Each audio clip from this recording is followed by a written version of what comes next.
Assalamualaikum warahmatullahi ta'ala wabarakatuh. Terima kasih kepada saudara pengurusi majlis yang berusaha, Puan Pengetua, Puan Hajah Zaidah binti Mahdi, yang dihormati barisan guru penolong kanan, yang dikagumi warga pendidik Sekolah Menengah Kebangsaan Pendidikan Khas setapak wilayah Persekutuan Kuala Lumpur, serta para pelajar yang dikasihi sekalian. Alhamdulillah, bersyukur kita kehadrat Allah Subhanahu Wa Taala kerana dengan izin dan limpah kurnianya dapatlah kita sama-sama diberi peluang berada dalam majlis ilmu, majlis perkongsian sebenarnya ya. Pada musim-musim Covid ni, majlis suka cerita dimaklumkanlah, ini adalah rakaman awal. Kerana musim Covid ni agak sukar untuk kita mengadakan pertemuan secara bersemuka. Rabbi syrah li sadri wa yassir li amri wa hlul 'uqdatam min lisani yafqahu qawli. Subhanaka la ilma lana illa ma 'allamtana innaka antal alimul hakim.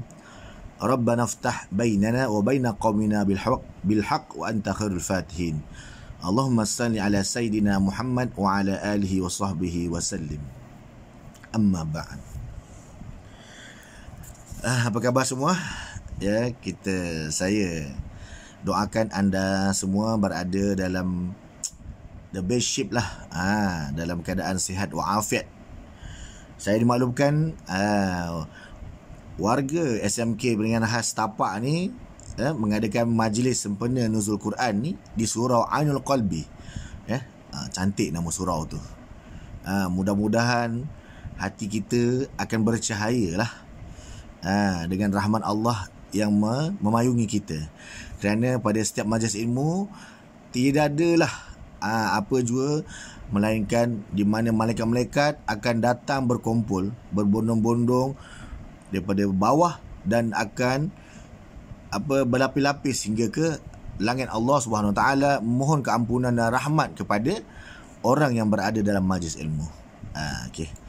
Jadi pada kesempatan ini saya mengucapkan selamat berpuasa lah, tahniah kita setelah masuk ke dalam fasa pertengahan Ramadan. Dalam satu hadis baginda Rasulullah SAW ada 3 fasa Ramadan sebenarnya. Fasa pertama 10 malam pertama, 10 hari atau 10 malam kedua, dan 10 malam yang terakhir lah. InsyaAllah sama-sama kita dapat menghidupkan Ramadan kita ini dengan penuh rasa keinsafan, dengan penuh rasa keimanan, dengan rasa ada azam untuk meraih takwa. Kerana apa yang dijanjikan, baginda Rasulullah SAW pernah bersabda dalam satu hadisnya, man shoma Ramadan imanan wa ihtisaban ghufira lahu ma taqaddama min zambih. Barang siapa yang berpuasa pada bulan Ramadan dengan penuh keimanan, keinsafan, keazaman, maka akan diampunkan oleh Allah dosa-dosanya yang telah lalu. Wa ghufira lahu ma taqaddama min zambih. Seronok tak? Bukan senang nak dapat peluang. Sebenarnya bulan Ramadan ni, tuan-tuan, para pelajar sekalian, bulan yang istimewa. Kan? Ada hadiah. Orang kata ada, kita panggil special prize. Seperti mana kita tahulah, yang paling besar sekali nikmat dalam bulan Ramadan apabila kita dipertemukan dengan malam Al-Qadar. Ingat, malam Al-Qadar yang paling utama adalah berada dalam bulan Ramadan. Bulan Muharram tak ada, bulan Syaban tak ada, bulan Rejab, Safar dan lain-lain tak ada.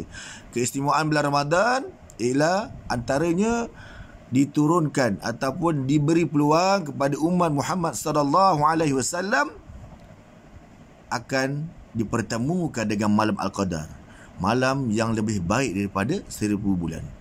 1000 bulan. Kalau kita congak, kita hitung, kita kira, lebih kurang 83 tahun dan beberapa bulan. Kalau kita beramal, kalau kita beriktikaf, kalau kita melakukan kebaikan pada malam tersebut, seumpamanya kita bagi dia beri ganjaran yang lebih baik daripada malam 1000 bulan. Ini janji Allah Subhanahu Wa Taala ya, dalam firman-Nya di surah Al-Qadar. Selain itu, kita dianugerahkan satu ibadat yang hanya dilakukan di bulan Ramadan, iaitu solat sunat tarawih. Tak ada lagi orang buat tarawih pada selain bulan Ramadan kan. Dan juga umat Islam sangat digalak-galakkan untuk memberi sumbangan, berinfak ya. Bersedekah. Kalau sedekah wajibnya kita panggil zakat fitrah, mengeluarkan zakat fitrah melalui amil atau ejen-ejen kutipan zakat di pusat zakat, lembaga-lembaga zakat ya, supaya dapat diagih-agihkan kepada golongan asnaf ya. Nanti boleh rujuk kepada ustaz sekolah golongan asnaf tak apa. Saya pada hari ini lebih suka nak berceritakan tentang sebab sebenarnya nuzul Quran kan, kita tengok bagaimana, apakah keistimewaan Al-Quran, bagaimana kita nak berinteraksi dengan Al-Quran, dan sebagaimana yang firman Allah dalam surah Al-Baqarah lah tentang kefarduan puasa. A'udzubillahi minasyaitonirrajim. Ya ayyuhallazina amanu kutiba alaikumusiyam kama kutiba alal ladzina min qablikum la'allakum tattaqun. Ya, surah Al-Baqarah ayat 183. Lebih kuranglah kalau kita cuba terjemah ke dalam bahasa yang kita faham lah. Wahai orang yang beriman. Ya, kalau terjemahan dulu. Hei mana-mana orang yang beriman. Kutiba alaikumusiyam. Telah difardukan ke atas kamu perintah puasa. Telah difardukan maksudnya jatuh wajib lah. Ulama fiqh, ulama usul fiqh menggunakan kaedah ini bahawa perkataan kutiba ini memberi faham bahawa ini adalah perintah wajib berpuasa. Kama kutiba alal ladzina min qablikum, seperti mana ya yang telah difardukan kepada golongan-golongan yang sebelum kamu.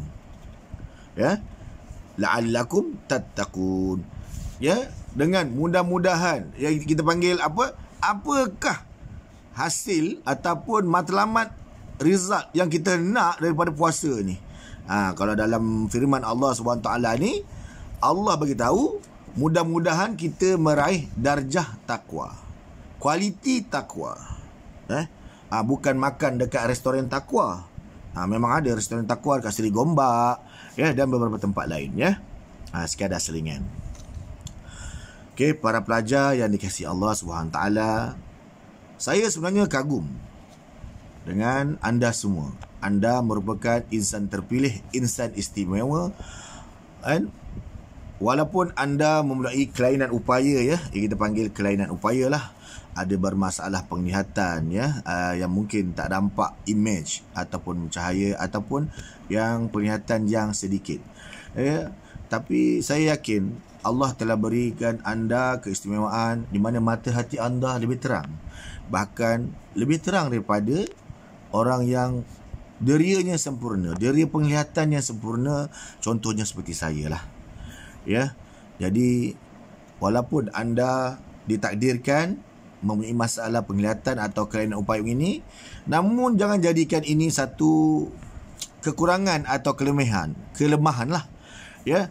Kerana apa yang Allah takdirkan itu pastinya itu yang terbaik untuk kita.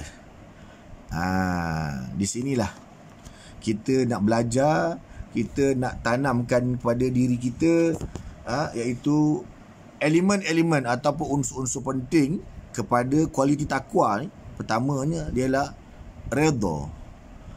Redha, sabar. Sabar, redha, syukur. Perkataan ni mudah kita sebut, redha. Tapi apabila kita cuba terapkannya dalam kehidupan kita, dalam kehidupan seharian,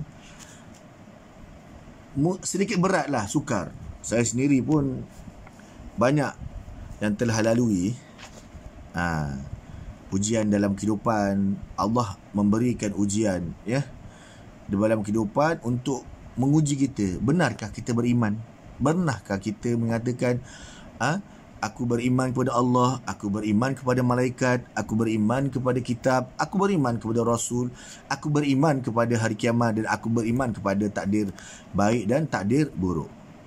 Maka untuk membuktikan keimanan ni, Allah akan uji kita. Pelbagailah ujian kesihatan, ujian kesenangan. Senang cerita, apa je yang berlaku kepada kita dalam bentuk nikmat ataupun ujian, itu semua kira ujian. Kerana kita semua yakin kan, kita akan dibangkitkan di satu padang yang dinamakan padang mahsyar di akhir akhirat untuk menerima produk, the end produk kita. Dalam satu hadis dikatakan ad-dunya mazari'ul akhirah. Kehidupan di dunia ni sebenarnya ladang untuk kita akhirat, di mana kita bercucuk tanam. Apa yang kita tanam, apa yang kita cucuk, itulah amalan kita, iman kita, takwa kita. Yang itu duk kita tanam. Akidah kita. Kalau kita tengok kronologi orang cucuk tanam, dia akan cucuk tanam benih, ya. Kita gemburkan tanah dulu, cabut-cabut rumput, ya. Pastikan tanah tu bebas daripada unsur-unsur yang menghalang tanaman-tanaman itu tidak subur. Ya. Lepas kita tanam, kita semai benih, kita siram, dia akan tumbuh tunas. Kemudian dia akan tumbuh pucuk.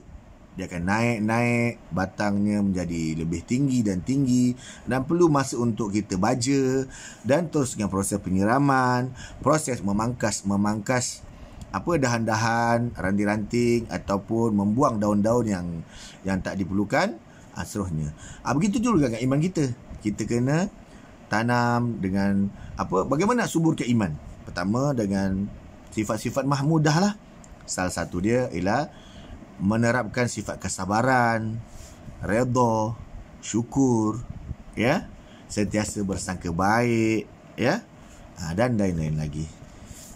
Apa yang kita nak tuai di akhirat nanti, jadi tak jadi pokok kita tu nanti ke akhirat nanti kita tahu.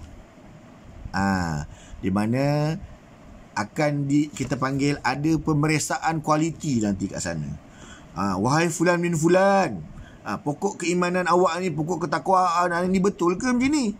Kita cemak sikit pada sekian-sekian hari bulan. Kalau pokok kita cantik, subur, ya, kita dapat berteduh lah daripada bahangnya mahsyar. Ya. Dan begitulah peristiwa-peristiwa di akhirat pada mahsyar itu, di mana yang kita hendak adalah rahmat Allah Subhanahu Wa Taala memenuhi kita, sehinggalah kita dimasukkan ke dalam syurga Allah Subhanahu Wa Taala dengan rahmat dan kasih sayangnya. Ya, apa yang kita dambakan adalah rahmat dan kasih sayang Allah Subhanahu Wa Taala. Okey, pelajar-pelajar dan warga pendidik yang saya kasih sekalian, takwa ni sebenarnya apa? Takwa, ya, kalau ikut perkataan Arab, takwa berasal daripada kalimah huruf ta, qaf, waw dan ya, alif maksurah lah. Ya tu bentuk ya, tapi kita alif maksurah. Ta, ada ulama jelaskan sebagai tawakkal lah, ta. Qaf, qanaah, ya, qanaah. Waw, wara'. Ya, alif maksurah ni kita panggil ya lah, yakin, ya.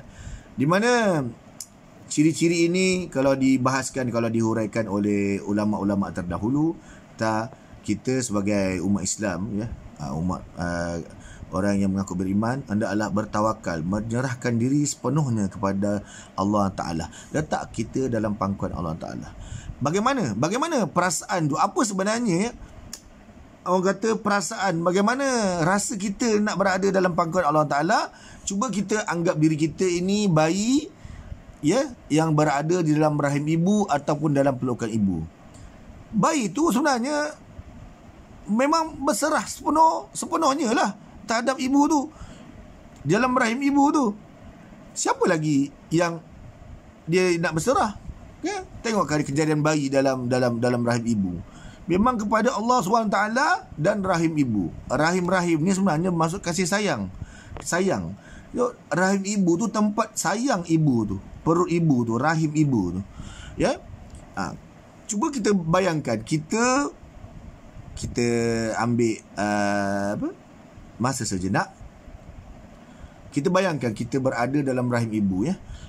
Kita berhenti sejenak, bayangkan, ya, puan pengetua, guru-guru yang dikasihi sekalian dan para pelajar, ambil masa sejenak. Bayangkan, kita, kalau kita ni janin ataupun bayi di dalam perut ibu tu, apa yang kita ada? Kita tak boleh dengar, kita tak boleh melihat, tapi apa yang kita ada? Kita ada ruh, ya. Allah Ta'ala berfirman, wallahu akhrajakum min butuni ummahatikum la ta'lamuna syai'an. Allah telah keluarkan janin atau kamu, kita ni janin, bayi tu daripada rahim ibu kamu dalam keadaan kita ni tak tahu apa-apa. Barulah kita diberi penglihatan, pendengaran, penglihatan dan cetusan rasa. Nampak tak?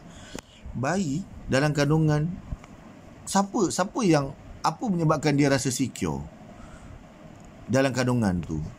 Pernah tak kita bahas? Cuba kita dalam keadaan plasenta ataupun air ketuban ni, kita duduk dalam tu, kita bayangkan. Ini teknik lah sebenarnya. Bagaimana nak merasa kita serahkan diri. Ini contoh bagaimana untuk kita melatih perasaan bertawakal sepenuhnya. Tapi bukanlah kita bertawakal membuta tuli, ya. Bertawakal tanpa berusaha. Kau belajar macam mana SPM tahun ni? Aku serah semua Allah Ta'ala. Tapi tak nak usaha, tak nak belajar, tak nak mengulang kaji, tak nak berbincang dengan guru. Itu namanya tawakul, bukan tawakal. Yang digalakkan, yang diseru, bertawakal, bukan tawakul. Tawakul tu berserah membuta tuli, tak perlu. Itu kita elakkan. Kemudian qanaah. Qanaah ni sifat cukup pada apa yang ada, berpada-pada, cukup pada apa ada. Maknanya bila kita lihat orang lain ada rezeki lebih, kita lihat diri kita, tapi kita jangan ukur kita dengan mereka tu. Apa sebab Allah bagi dia lebih? Kita diajar supaya melihat orang yang lebih kurang daripada kita. Kerana di luar sana ramai lagi orang yang mempunyai kekurangan daripada kita. Ini untuk kita melatih sifat qanaah. Seterusnya warak. Warak ni apa sebenarnya? Warak ni mudah kiranya kita menjaga diri kita daripada melakukan perkara-perkara yang Allah tak suka. Sama ada perkara makruh ataupun perkara haram. Apatah lagi perkara haram, kan? Bulan-bulan puasa ni haram tu memanglah kita tak nak buat, kan? Kita nak perbanyakkan perbuatan sunat, bertadarus, zikir. Kemudian yang paling penting sekali, yakinlah bahawa apa yang Allah tentukan kepada kita ini, itulah yang terbaik untuk diri kita. Menerima, redha, syukur dan sabar terhadap perkara atau takdir diri kita ni adalah satu nikmat atau kurnia yang terbesar.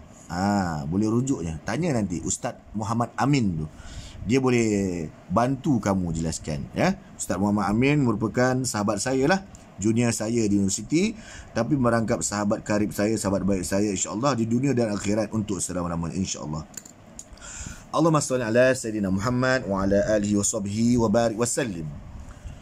Di sini saya nak kongsikan, ya, salah satu perkara yang dianjurkan, ya, sempena bulan Ramadan ini adalah melewatkan makan sahur.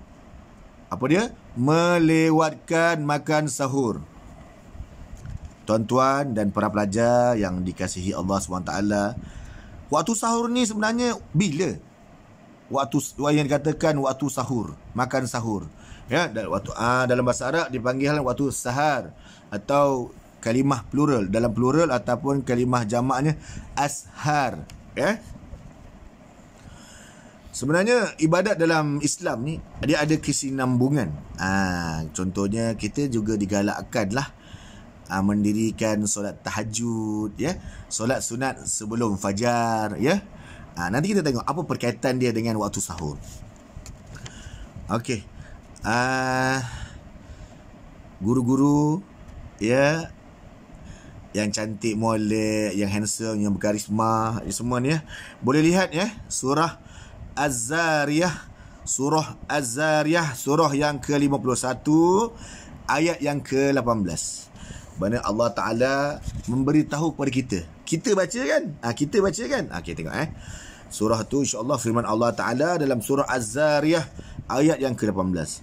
A'udzubillahi minasyaitonir rajim. Wabil asharihum yastaghfirun. Okey, apa maksud dia? Lihatlah tafsir sendiri. Okey, di sini saya meringkaskanlah. Di mana Allah Subhanahu taala dalam firman-Nya memberitahu orang-orang yang bertakwa ni, orang-orang yang meraih rahmat Allah Taala ni pada waktu-waktu sahur. Okey, wabil ashari hum yastaghfirun. Mereka ini pada waktu sahur, waktu sahar ini mereka memohon keampunan. Apa kaedah yang Rasulullah gunakan ataupun para sahabat Rasulullah dan para sahabat, bagaimana mereka beramal, mereka praktikkan ayat ini? Kalau kita tengok para sahabat Rasulullah SAW, apabila tanya dari Rasulullah, waktu yang afdal untuk makan sahur adalah dipanggil 50 detik atau bukan 50 detik, iaitu 50 sekitar bacaan Al-Quran sekitar 50 ayat. Kurang lebih 30 minit ke 50 minit lah kalau kita ukur bacaan yang sederhana dalam masa 30 minit ataupun 50 minit. Kita ambil 30 minit lah. Andaikan kita solat subuh sekarang 5.50 minit pagi, ya, masuknya waktu fajar ataupun waktu subuh, di mana kita dah start berpuasa, maka waktu yang paling afdal untuk waktu sahar itu ataupun kita makan sahur itu pada pukul 5.20 minit pagi, ya. Amalan kita kat sini, amalan sebahagian lah, bukan semua. Saya dulu pun macam ni juga, kan. Kadang-kadang sukar nak bangun awal, takut terlepas waktu sahur. Kita ambil sahur, pada anggapan kita lah, kita ambil sahur ini pada waktu bila? Ini masalah. Ini kita panggil sedikit kekeliruan ataupun bukan menjadi amalan yang dikatakan sunnah. Tak salah, tapi tak dapat barakah lah, tak dapat meraih ganjaran yang berganda-ganda. Yang tu kita ambil sahur, kita katakan kita sahur pukul 11 malam, 12 malam, pukul 1, pukul 2. Kalau ikutkan, ini tidak namakan sahur. Yang dikatakan makan sahur, jadi kita kena tidur lah. Tidurlah pukul 10 malam, 11 malam. Dan kita bangun awal, pukul 4.30 pagi, pukul 4 pagi, hatta 5 pagi. Kita bersihkan diri, ya. Bangun kita bersihkan diri. Afdalnya kita berwuduk, kan. Kita nak makan dulu pun boleh. Makan terlebih dahulu. Makan Coco Crunch boleh, ya. Makanan-makanan yang seimbang lah. Makan nasi, ada protein, ada sumber protein, ada sumber pula, maafkan saya, sumber protein, ada sumber karbohidrat, ada sumber vitamin, mineral, ya, sumber fiber. Senang cerita, nasi, lauk, sayur, ada buah pada kadar yang dicadangkan lah. Itu suku separuh.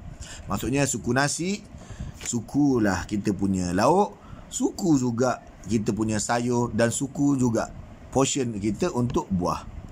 Dan buah yang kita sangat digalakkan adalah buah-buah seperti tamar lah, ya. Buah kurma, ya. Tak kisahlah kurma tangkai, kurma Yusuf Tayyub ke, kurma madu ke, terpulang lah apa yang ada. Kalau tak ada kurma, kita boleh juga guna buah-buahan yang lain, ya. Okey, kita kembali kepada firman Allah tadi, wabil asharihum yastaghfirun. Kita bangun pukul 5, kita bersuci 5-10 minit, kita makan sahur.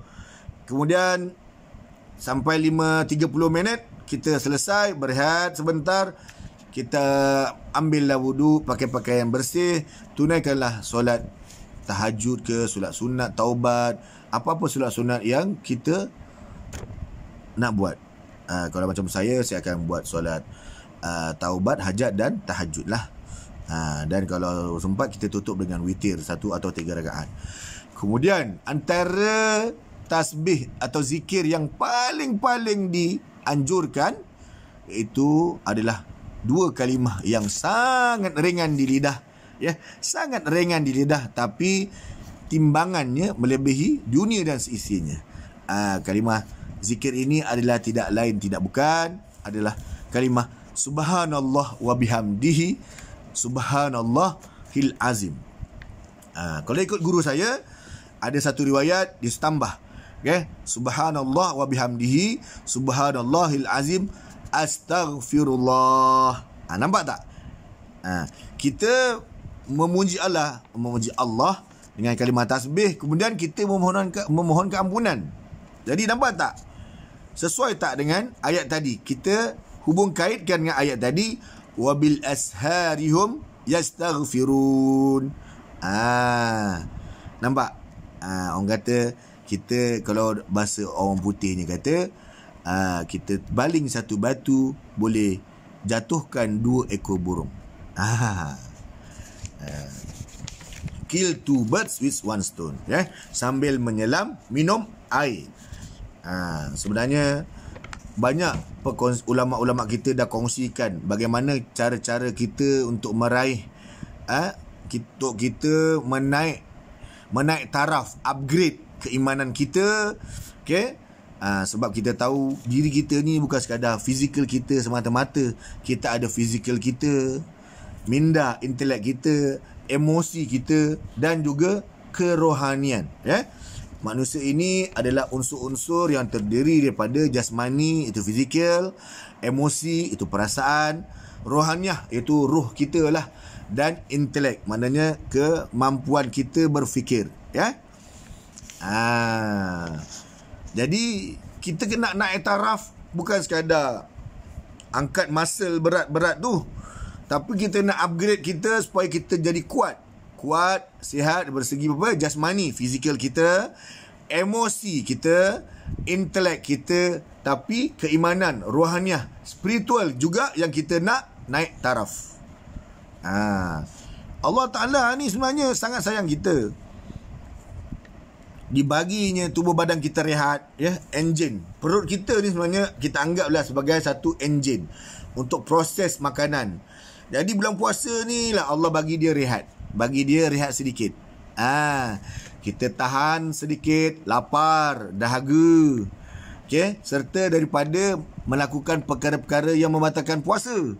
Ditambah lagi, ya, kita menjaga mata kita, telinga kita, seluruh anggota kita, pemikiran kita, hati kita, perasaan kita daripada perkara-perkara yang sia-sia, perkara-perkara yang menyebabkan kita jauh daripada Allah Ta'ala.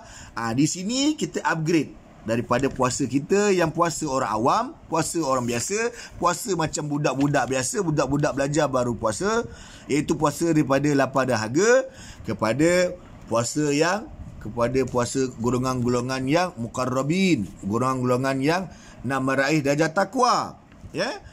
Sebab puasa ni takkanlah kita dah usia kita daripada 7 tahun, 10 tahun, 15 tahun, ya, 17 tahun, kemudian akan jadi 21 tahun. Takkan nak tingkatan puasa tu di tahap itu saja. Jadi kita kena naik taraf, upgrade, kan. Takkan nak upgrade kereta pada Myvi tukar ke Honda City, Honda City tukar kepada Honda HR-V, Honda HR-V kepada Honda Civic. Beli Toyota Camry pula, Toyota X5 pula, BMW X5, Velfire. Tapi jangan lupa, bulan puasa ni lah salah satu cara kita nak boost, kita nak guna satu pemangkin untuk menaik taraf iman kita, kualiti puasa kita, kualiti bacaan Al-Quran kita, dan kualiti kehidupan kita, ya. Takwa ni bukan semata-mata berkaitan dengan keagamaan saja, tapi sifat-sifat baik, kualiti kehidupan kita, tindakan kita terhadap sesuatu. Contohnya, kita dulu kalau kita buat nota, Ataupun kalau kita malas nak berbincang dengan kawan tentang pelajaran, bulan puasa ni kita jadikan titik permulaan untuk kita berbincang, bermuzakarah. Kerana ilmu ni kalau kita dibahaskan, dibincangkan, akan mendatangkan kefahaman, ya. Kefahaman tu Allah akan campakkan kepada golongan-golongan yang berbincang, yang orang kata apa, study group. Berbincang dengan guru, berbincang dengan rakan sebaya, berbincang dengan ahli keluarga. Mudah-mudahan dengan rahmat Allah Subhanahu Wa Taala kita dapat tingkatkan kita punya kefahaman.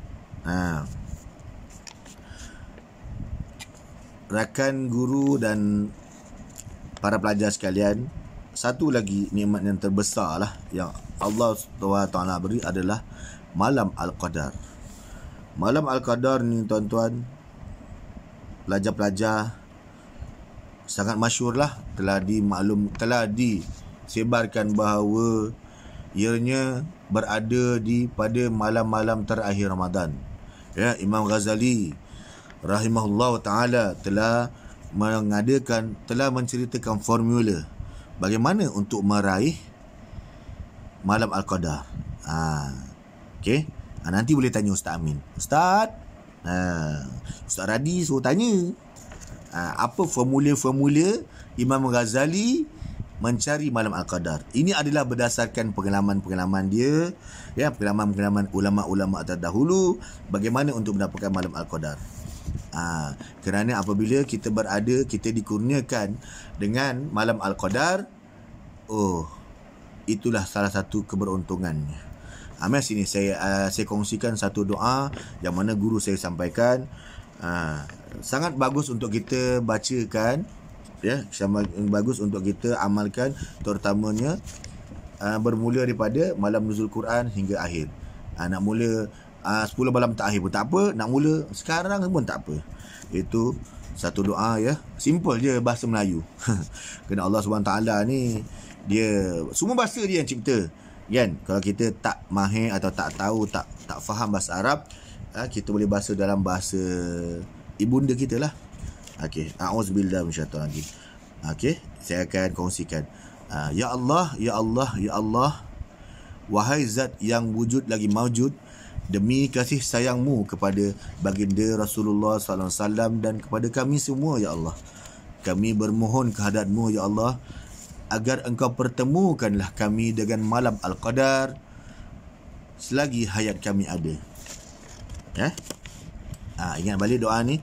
Ya Allah, ya Allah, ya Allah, demi kasih sayangmu kepada baginda Rasulullah SAW dan kepada kami semua, ya Allah, kami mohon kehadratmu agar engkau pertemukanlah kami, Allah, dengan Malam Al-Qadar selagi hayat kami ada. Ya? Dan lepas tu sambunglah apa-apa doa yang kita dianjurkan lah, iaitu kita mohon keampunan, mohon rahmat. Antara doa-doa yang sangat manjur, sangat dianjurkan kita untuk bacanya adalah Allahumma innaka afun karim tuhibbul afwa fa'fu anna. Allahumma innaka afuwun karimun tuhibbul afwa fa'fu anna.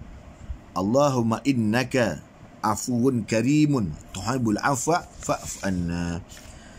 Untuk solat tarawih pula, sekarang ni mungkin agak sukar untuk kita, ya, mendirikan di institusi seperti surau, tapi yang berada di asrama, alhamdulillah lah, pastikan anda menjaga prosedur yang telah ditetapkan lah oleh kerajaan, ya, kerana untuk menjaga masalah kesihatan dan keselamatan semua orang lah. Penjarakan sosial, ya, memakai pelitup muka dan membawa sejadah ataupun alas untuk kita solat yang bersendirian, ya. Saya rasa cukuplah perkongsian pada kali ini, kerana kita cakap banyak-banyak pun mungkin ya, yang penting kita nak yang kita tekankan, apa kualiti-kualiti untuk meraih takwa tadi, takwa tadi. Kita nak praktikkan, berusaha tawakal sepenuhnya kepada Allah Ta'ala, berasa cukup pada apa yang ada, wara' itu menjaga, ya, diri kita daripada melakukan perkara-perkara yang Allah tak suka, iaitu makruh dan haram. Di samping kita perbanyakkan ibadat-ibadat sunat, dan kita kena yakinlah bahawa apa yang Allah takdirkan kepada kita ini, kita kena terima adalah terbaik untuk kita. Maka di situ kita boleh melatih 3 sifat-sifat mahmudah, iaitu sifat redha, sifat sabar dan sifat syukur. Ya, mudah-mudahan ya apa yang saya sampaikan ini Allah akan lebih memberi faham kepada orang yang mendengar, dan moga-moga kamu menyampaikanlah kepada rakan-rakan kamu atau mereka yang tidak ada hadir pada majlis ini. Mudah-mudahan Allah akan anugerahkan kefahaman yang lebih daripada kita pada hari ini, insya-Allah. Ya.